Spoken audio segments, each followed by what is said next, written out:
Z comme Zemmour. Bonjour avec Zemmour. Bonjour. Alors ça doit vous faire plaisir, hein, comme à nous tous ici à RTL, de savoir que notre ami Stéphane Bern a reçu hier le prix Roland d'Angelès, qui récompense les professionnels de l'audiovisuel particulièrement attachés à la langue française. Hein, parce que, voyez-vous, je vous sens chagriné ce matin, après la présentation par Luc Châtel du rapport du Comité stratégique des langues, rapport qui prône l'apprentissage de la deuxième langue dès la 6e, Eric. We are ridiculous. Nous sommes nuls en français. Depuis des années, on ne cesse de nous le dire. Les rapports s'accumulent pour nous le répéter. Les ministres de gauche comme de droite se succèdent pour nous faire honte. Et nous sommes toujours aussi nuls.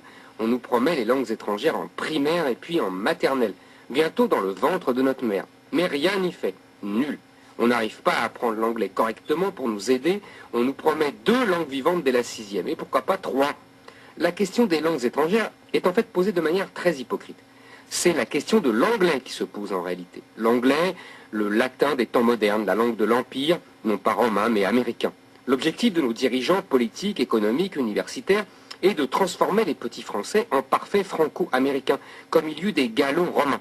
Mais ils n'y arrivent pas. Alors ils manient la trique, éliminent les jeunes gens rétifs à l'anglais des grandes écoles, même s'ils se privent ainsi de sujets brillants, même si l'apprentissage d'une langue étrangère est un formidable révélateur des inégalités sociales. Dans les grands groupes français du CAC 40, les conseils d'administration se déroulent en anglais, même à Paris, même entre Français. Au même moment, l'enseignement de la langue française est dédaigné, méprisé. Les jeunes générations annoient une syntaxe tronquée, un vocabulaire appauvri. Contrairement à l'anglais, langue sans académie, à la syntaxe simpliste parce que populaire, le français fut une langue façonnée par les élites, dont les complexités orthographiques, par exemple, furent multipliées à loisir pour être dignes du latin admiré et remplacé. Aujourd'hui, le français s'étiole, se meurt, comme s'il ne résistait pas au mépris des élites contemporaines. Ouais, d'accord pour le français, Eric, mais attendez, il suffit d'aller à l'étranger pour constater qu'on parle beaucoup moins l'anglais que d'autres. Oui, mais une langue n'est pas seulement un moyen de communication. C'est aussi un outil pour former les cerveaux, les esprits, définir une culture, une civilisation. Une langue, c'est une vision du monde. Une langue, c'est de la politique. L'anglais, ou plus précisément le globish English recraché partout, est la langue de la mondialisation du système économique libéral et global qui nous régit. C'est pour affirmer la souveraineté de la France que François Ier, dans son fameux édit de Villers-Cotterêts en 1539, imposa la langue française à la place du latin.